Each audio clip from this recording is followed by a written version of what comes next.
Good afternoon to you. 5:06 now, News Talk 105.9 WMAL, where we're making sense of the news. You can join us today at 888-630-9625, 888-630-WMAL. Earlier today, Jim Jordan got just 200 votes, 20 Republicans voting against him to become the next Speaker of the House. We await a second round of votes on this subject. There was at least one Republican who voted for Jim Jordan, well, among the 200. Here's the sound of one of them. Evans. Jeffries. Ezell. Jordan. Fallon. Jordan. That was Congressman Pat Fallon. He represents Texas's 4th Congressional District. He's also a member of the House Oversight Committee, and he joins us on the phone right now. Congressman, thank you for taking some time out of the busy day today, sir. Vince, how are you? You are a great American, my friend. Thank you very much. So are you. Thank you for calling in. So tell me what's happening right now among the Republican congressmen. Why don't we have a speaker yet? Well, Vince, you know, when I come on your show, what do we always talk about? We go beyond honesty, right? We talk about frankness and candor. Sure. So candidly, what's going on is, you know, we had a process, and last week we nominated Steve Scalise. And the way the conference or the caucus process is supposed to work is the majority, we elect or we nominate a speaker, and then we all go out and then vote for that person. That unfortunately didn't happen with Steve, and so we had to do it all again. And we looked, I think, like clowns, because why even have a caucus if you're not going to honor the intent of the caucus in the first place? Be that as it may, now Jim's having that same problem.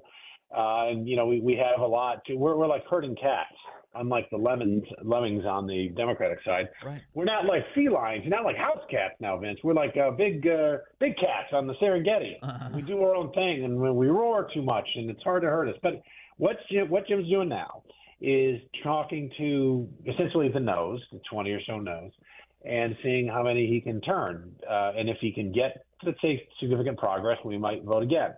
If he's not making significant progress, then we're in uncharted territory. Yeah, but what's the holdup? I'm confused by this, because it seems like all the relevant people who've been involved in this process are saying, yeah, I back Jim Jordan. Steve Scalise is backing Jordan. You've got Kevin McCarthy backing Jordan.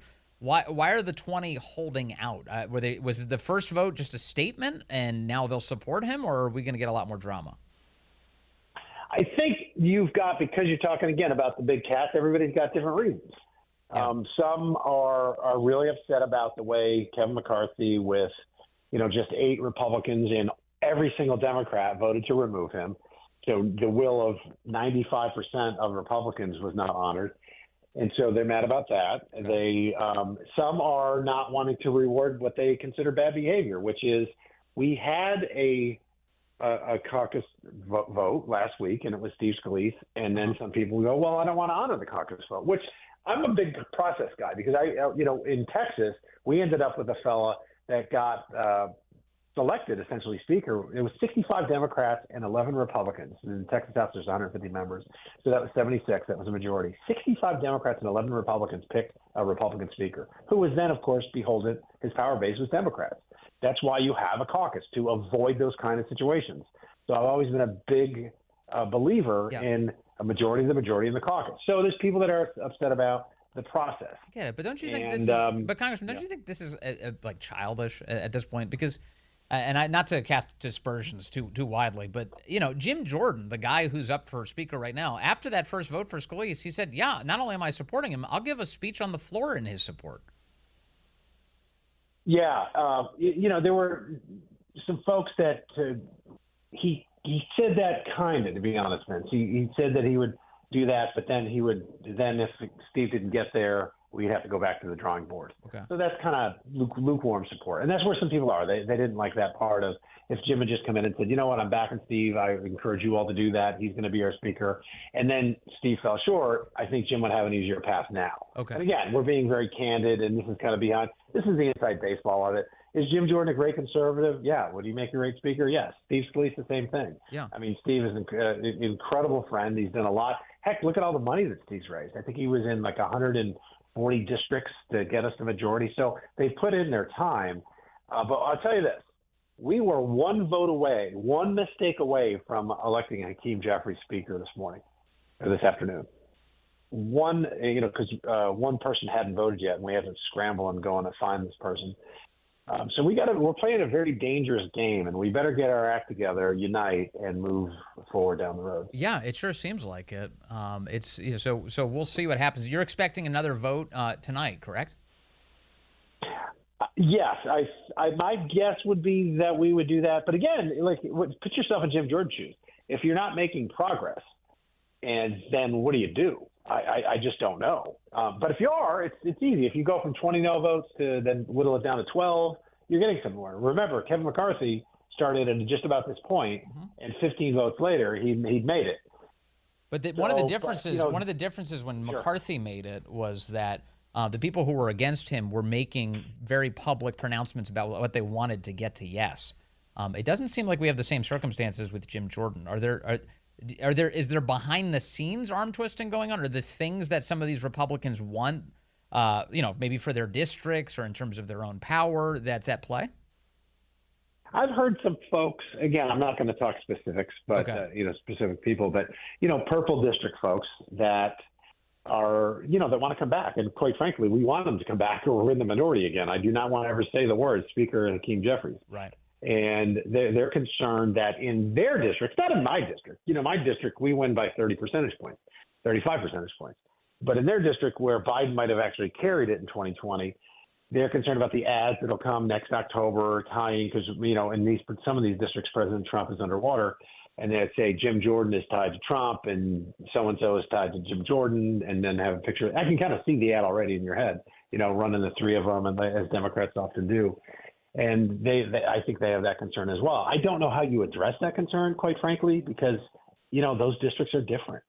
And I think that they might feel like we'd be better served with a different speaker. But again, I'm speaking with kind of putting myself in the shoes of some of those folks and also sharing with you some private conversations that I've had, just not betraying confidence. No, I appreciate it. I totally do. We're just trying to get our head around who's going to become the next speaker. And I know in our audience, and certainly in my case, I like Jim Jordan a lot. There are some things, I have quibbles about everybody, including Jim Jordan. But for the most part, I think he'd be a fantastic Speaker of the House. And boy, I'd love to see this resolved soon so the House can get back to the business of the American people with, I think, a pretty competent speaker in place.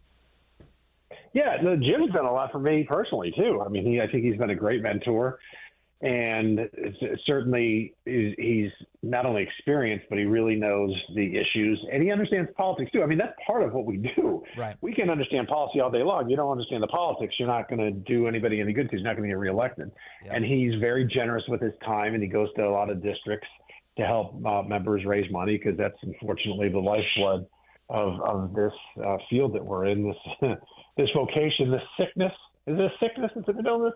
I think it might be. In a way. Yeah. An affliction. It requires raising a lot of money. That's true, as you would know better than I. So let me talk about some of the business of the House, including the House Oversight Committee with you, because I'm seeing headlines of interest. I know there's so much other news out there, but on Joe Biden, there's still apparently an ongoing investigation by a guy called Robert Hur into Joe Biden's decision to steal classified documents while he was vice president of the United States and keep them at all sorts of unsecure sites, both locally here and also in Delaware and the Penn Biden Center.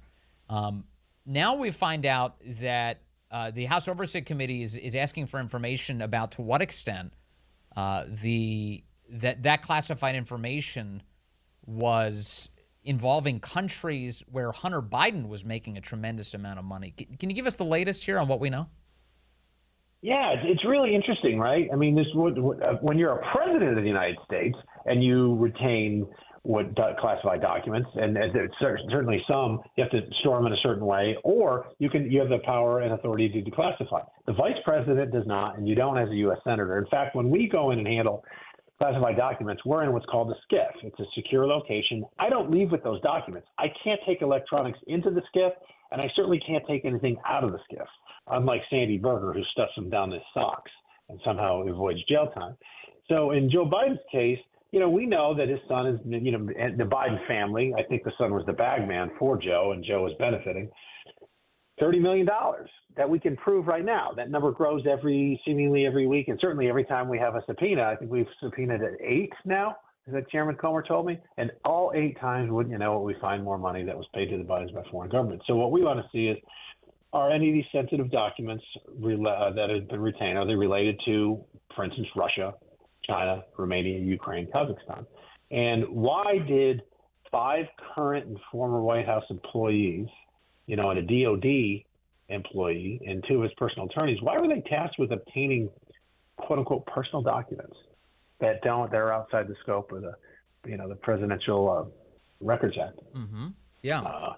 So and then he, this special counsel had a talk with Joe Biden, and we want to look at, was the scope of the questioning limited?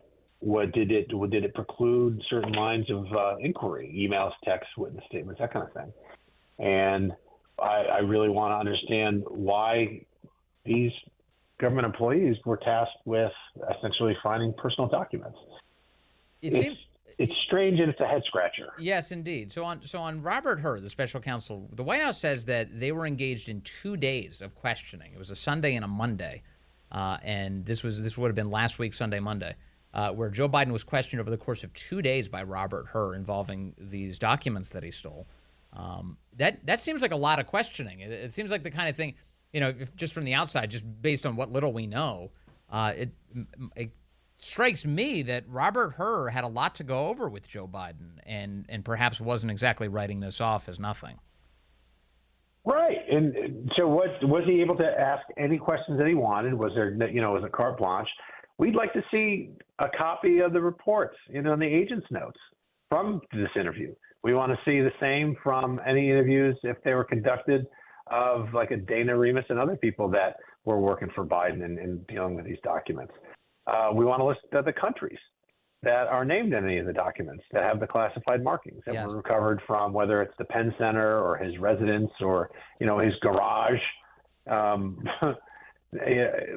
So we can determine, okay, either there's nothing there or this is more gunpowder or a smoking gun as to a cover-up. Because that's what we learned with Watergate.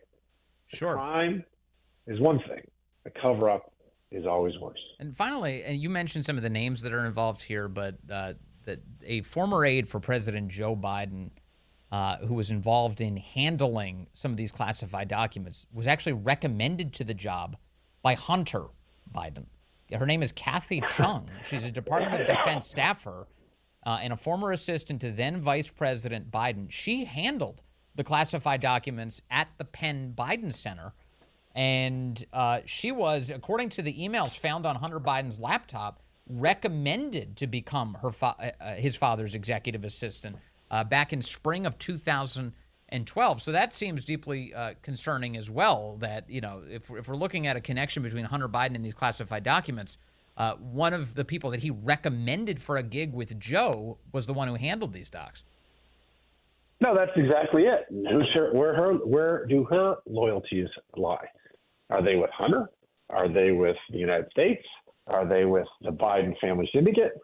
We just don't know. I mean, the more we talked about this before when I've come on your show. The more we find out about this Biden syndicate, the more there's smoke, the more there's gunpowder, and I mean, I really do believe at some point we're going to find something that they simply cannot explain away that's very provably criminal. Yeah, that's for sure. Well, 2/3 of the public, according to polling this week, think that he is corrupt, either did something illegal or unethical at the very least. Congressman Pat Fallon, thank you very much for your time today. And again, a busy day for the United States House. Thank you, sir. Hey, Vince, keep telling the truth. Keep searching for it. You're awesome. We'll try, brother. Thank you very much. It is my thanks again to Congressman Pat Fallon, who joined us a moment ago, gave us an update on the speaker's race. Said there's a lot of behind-the-scenes lobbying, vote whipping, arm twisting going on to try and get Jim Jordan across the finish line. 20 Republican holdouts right now. The breaking news at this very moment is that Congressman Jim Jordan just left Tom Emmer's office on the Capitol. Multiple reporters, multiple outlets now saying that he told the reporters as he stepped out, the next vote will be tomorrow. There will be no further votes tonight on Speaker of the House, according to Jim Jordan. The next vote tomorrow at 11 a.m. in the morning. is when they're going to get back to this. It means that he doesn't have this thing shored up and he needs more time to work on it. Right? That's the only takeaway from this. Otherwise, if they were very close, they would try and use a vote to demonstrate it, Oh, we picked up 5 votes. Okay, let's have a second round. Oh, look at them. Jordan Mentum. They would be able to tell you about that, but that's not what's happening right now. So they're going to talk it out. They're going to talk it out. But it is ridiculous. Like the Ken Buck thing is the craziest. The Ken Buck, I voted for Tom Emmer. Why'd you vote for Tom Emmer? I don't like Tom Emmer, he said. He just wanted to vote against Jim Jordan. It's like ridiculous. And the Ken Buck thing, remember the rationale, the holdup apparently was with Ken Buck and Jim Jordan? He won't admit that the 2020 election was legitimate. That's the Ken Buck thing. What? First of all, the 2020 election was not legitimate. The 2020 election was meddled with 6 ways from Sunday, as Chuck Schumer might say, about the intel community's interference and all sorts of things involving American politics, including the 2020 election. The effort to suppress and destroy the Hunter Biden laptop was an intel community special. They were doing that in concert with the big media, the big social media companies, stopping the voters from having information relevant to them and their ability to make a judgment about who should be president of the United States. That seems kind of like a big thing. I don't know. What about the Zuckerbucks, the Mark Zuckerberg involvement in juicing votes for Democrats across the country in 2020? Not meddlesome at all, is it? What about changing state rules as it pertains to ballots and drop boxes without the permission of the state legislatures as prescribed by, I don't know, the United States Constitution? Kind of seems like a problem. Ken Buck, get your head out of your buck and just vote for Jim Jordan already, would you? We'll find out tomorrow, 11 a.m. Coming up, we need more people who can be frank, honest, can tell the truth. Would you believe it? There's a Canadian guy who just smacked the media around. An amazing piece of audio ahead and a lot more to tell you on the Vince Coglianese Show.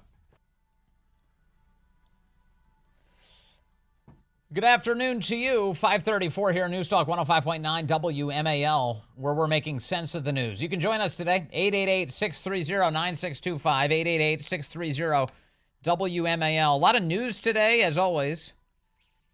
It appears Hamas has struck one of its own hospitals in the Gaza Strip with a missile.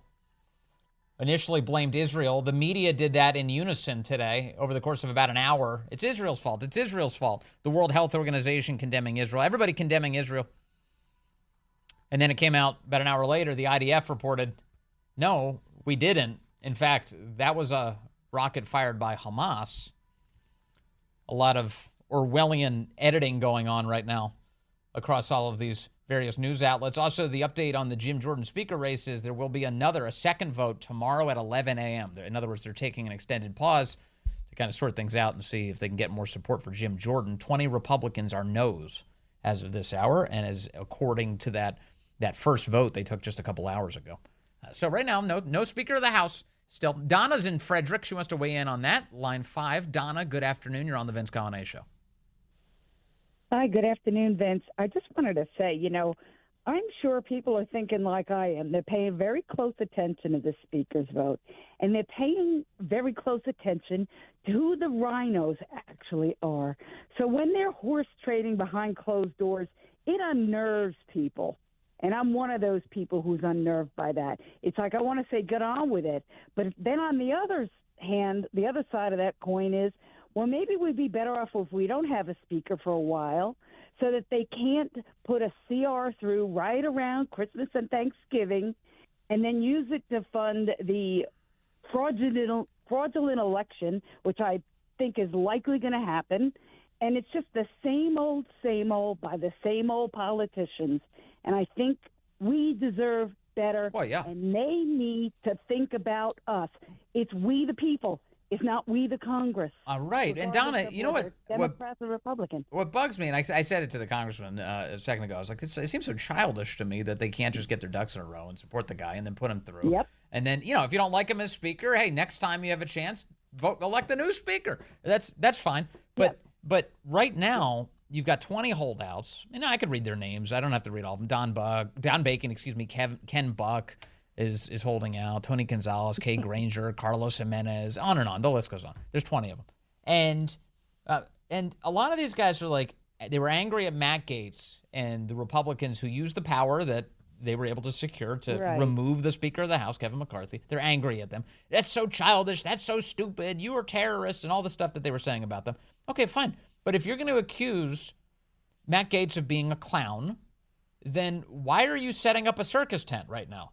Why are you, why is the reaction to that, oh, they're so childish? And now you're saying you're going to take your toys and go home? You're not going to play? And then Jim Jordan can't become Speaker? Well stated, Vince. I couldn't have said it better myself. I think most American people are 100% fed up. And they're going to be breathing down these politicians' necks, especially when they're off. Yeah. So I think they need to think about this overnight and do what's right for their constituents, also for the people at large. I totally agree. And you know something, Donna, one of the other things to contemplate here is we're a Washington, D.C. radio station. This matters probably a little bit more to us than it does to a lot of other places around the country. But in reality, I think a lot of people are like, whatever, just get back to me when you're done with it. Just get back to me. Because right now, I've got enough problems to deal with. You guys can figure it out. Just make a person a Speaker of the House and let's get on with it, right? Because this is just nuts that this is even taking place. And I think a lot of Americans, they just view it as symptomatic of this is Washington. They're just eye off the ball. And this is more evidence of that. It's time for people to start paying attention because this is our country we're fighting for. Yeah. Thanks, Donna. You're totally right. I appreciate your call as always. Sorry about that. I didn't mean to cut you off at the end there, but wanted to make sure we got some other people in here. We've got Bob in Bristow calling in now, who has been waiting patiently on line 2. Bob, hey, good afternoon, sir. Assuming you're still there, I really appreciate your call today. Thank you. Yeah, I'm still here, Vince. How are you? I'm doing well. You wanted to weigh in on what's going on in our country right now in light of all of the craziness around that terror attack in Israel. Sure, yeah. What's got my attention the most is interviews with these entitled college kids who, through their COVID-19 mask, are, blaming the Israelis. And I've come up with this. Through the mask? Have you seen? I haven't seen that. So there are some videos of them through the mask, or are you just messing with them? Yeah, no, there was a Fox journalist who did a interview with a young lady from whatever university who was basically blaming Israel. And she thought that AI generated the beheaded baby pictures and all the rest of the atrocities. Of course. And I started thinking, we got a sample of this with Jeremiah Wright's famous quote, which you can't unhear once you hear it, about the chickens coming home to roost, right? Yes. We got a taste of it during 9/11 with that. That's Obama's current or former spiritual leader. But I think we're seeing just 20 years later, what progressive institutions are teaching these kids, which is not anything. They sure as heck don't believe Israel's the Holy Land. They sure as heck don't believe Jesus walked there. Most of them, unless it's a Christian school. Right. So I would guess that this is a product of anything not faith-based, not the true history of the land. And, it's shocking that, they only take their masks off to sip their pumpkin lattes, but, they'll take the climate hoax for face value. Yes. But they want the head of the beheaded baby to be put on their lap, basically. Yeah. Well, the mask is an interesting feature of all of this because it kind of gets right to the same point, which is that there's a fundamental contempt for liberty that's built into this, a contempt for tradition, a contempt for enjoying our liberties. And this sort of Marxist collectivist judgment that the mask represents, doesn't it? It's the uniform of the obedient left, and they will force you into it if given the opportunity. Certainly, that we saw that during COVID. It still is. Yeah, I see people on perfectly 70-degree sunny days with no one within 1,000 yards wearing it, and I'm like, and they're young, seemingly healthy, unless they really don't like pollen, Yeah. But I digress. Yeah. Well, there was that study that showed that some of these college students on elite campuses around the country are more likely to be wearing masks while they ride a bicycle than a helmet. What does that tell you? It's they're driving a bike outdoors and they're not wearing helmets, but masks are totally fine. Okay, hey, Thank you so much, Bob. I really appreciate the call. It's an important point. It's crazy what's happening on these college campuses. And, Cornell, the Cornell University professor, his name's Russell Rickford. He's one of many lunatics who's decided to share that detail in public this week. He was speaking about the terror attack, what Hamas did to Israel, raping, killing, kidnapping. And here's his reaction. This is a professor in the United States of America. It was exhilarating. of them. And if they weren't exhilarated by this challenge to the monopoly of violence, by this shifting of the balance of power, then they would not be human. I was exhilarated. It was exhilarating. I was exhilarated. It was amazing, he says. He says the balance of power is shifting. It was a big celebration for him, the terror attack on Israel. This is here in the United States. These people are they live among us, the lunatics, don't they?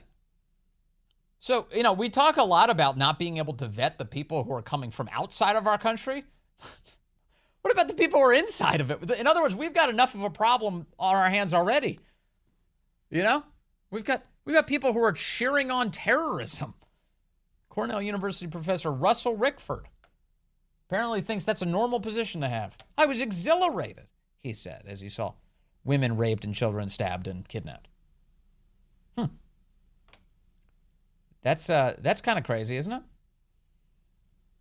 Happening right here in the United States of America, alongside, of course, like the people who were storming the White House yesterday, the gates there. That is a gate that is active and being used. If you want to stop it from being used, now's the time to go over there and hop that fence. There are people being arrested. If there's a lot of us, they might stop making arrests.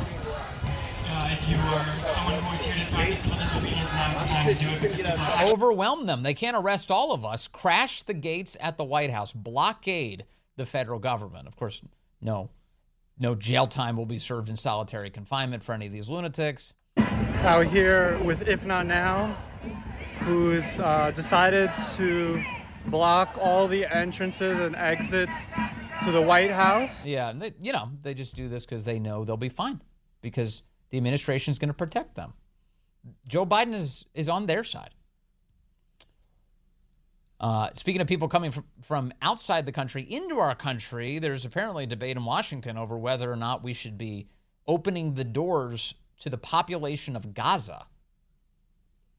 How about the Arab world take the population of Gaza? If they have to be displaced in order to kill terrorists, if you're moving civilians, how about, I don't know, Egypt? How about Egypt? They're right there. They're not doing it.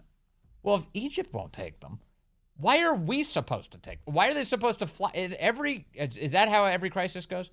Every time two countries are at war with one another, we have to fling open our doors and welcome strangers in, foreign nationals? Ron DeSantis in Iowa Saturday had something to say about this. You're now starting to hear some people on the left say that if Palestinian Arabs are leaving Gaza, that the United States should bring in potentially hundreds of thousands of people from Gaza. I can tell you this, as president, the number of people we will bring in from Gaza is 0. We are not going to do that. Yeah, he's not alone. The leader in the race, the front runner, Mr. Trump, Donald Trump, says, we aren't bringing in anyone from Gaza. He said this week in Iowa, in Clive, Iowa, while campaigning there. But not everybody in the race has felt like that.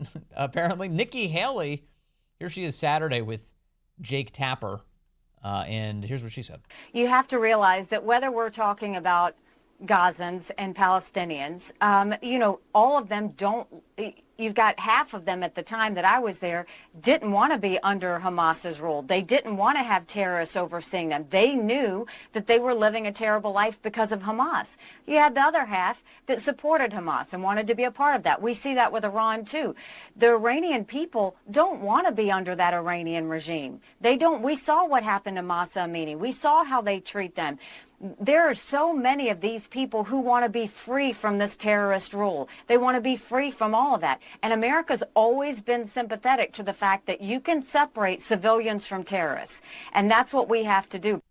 So, additionally, I know there's audio. You have that for me, the DeSantis. There's this audio of Nikki Haley indicating that she would be comfortable with refugees. Here it is. This is Nikki Haley. This is her walking back her support. She's changing her tune on all of this. Okay, all right, here we go. I've got a little bit more for you. Here's Ron DeSantis over the weekend to NBC News correspondent Dasha Burns. You differ from your opponent Nikki Haley there.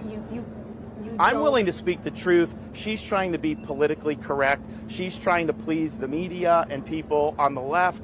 I don't care about that. I'm going to speak the truth and let the chips fall where they may. There's a lot of polling that has shown that a large percentage of those folks in Gaza do not want to be under Hamas rule. Well, I don't think that you're going to find a lot of polling suggesting that they believe Israel has a right to exist as a Jewish state, and I don't think you would find a lot of pro-Jewish sentiment amongst the population, because you'd be persona non grata there if you took that position. I think he's right about that. Ron was on with Hannity last night. My position is very clear. As the first presidential candidate to say, no Gaza refugees, period. We're just not going to do it. And why? Because we don't want to import the pathologies from the Gaza Strip and other places in the Middle East to the United States of America. They are taught to hate Jews. They are taught that Israel has no right to exist. The textbooks that they use don't even have Israel on the map at all. And so this is just endemic to their culture. It's a really toxic culture that's developed. So there's no reason to be importing that into the United States. And the idea that we can kind of separate like a terrorist from someone that may be a freedom lover, that just doesn't work. So we will not do that. Yeah, Nikki Haley went on Fox this morning, and it appears she was reeling back her prior politically correct statements. So you agree with Ron DeSantis? I've always said that. I mean, that's the last thing we want. One, because we don't know who they are. But two, Bill, look at the fact that doesn't want them. Why doesn't Egypt want them? For the same reason that we should not want them. It's because you can't vet them. Okay. You just can't vet them. Why would we bring in refugees? Says the woman who was very open-minded as of this past weekend about bringing in refugees. This is a useful process, the presidential campaign. Even if these people are not going to win, it's just useful to figure out who they are, right? I think it's worthwhile. It's 5:49. A breath of fresh air coming to us from the north, Canada, of all places. Fox News with a headline, conservative Canadian leader goes viral for munching on an apple while calmly batting down reporters' questions. Yeah, this is a Canadian Conservative Party leader by the name of Pierre Poilievre. He is now running for prime minister in Canada, and hopefully he gets elected and gets rid of the stench of Justin Trudeau. A left-wing journalist was trying to, basically treat him like crap, and just it was like, so you're like a populist, you're like a Trump guy, right? Blah, blah, blah. And so Pierre Poilievre challenged the premise of all of these questions. On the topic, I mean, in terms of your sort of strategy currently, you're obviously taking the populist pathway. What does that mean? Well, appealing to people's more emotional levels, I would guess. I mean, certainly you tap very strong ideological language quite frequently. Like what? Left wing, this and that, right wing. I mean, it's that type of ideological thing. I never really talk about left or right. But anyways, a lot of people. I don't really believe in that. Okay, a lot of people would say that you're simply taking a page out of the Donald Trump book. Like which people would say that? Well, I'm sure a great many Canadians, but. Like who? I don't know who, but... Well, you're the one who asked the question, so yeah. You must know somebody. Okay. I'm sure there's some out there. He's eating an apple the whole time. They're standing in an orchard. But anyways, the point of this question is, I mean, why should Canadians trust you with their vote, given, not just the sort of ideological inclination in terms of taking the page out of Donald Trump's book, but what are you also talking about? What page? What page? Can you give me a page? Give me the page. You keep saying in terms of turning things quite dramatically in terms of Trudeau and the left wing and all of this. I mean, you make quite a it's quite a play that you make on it. So I'm not sure. I don't know what your question is. Then forget that. Why should Canadians trust you with their vote? Common sense. Okay. Common sense for a change. We're going to make common sense common in this country. We don't have any common sense in the current government.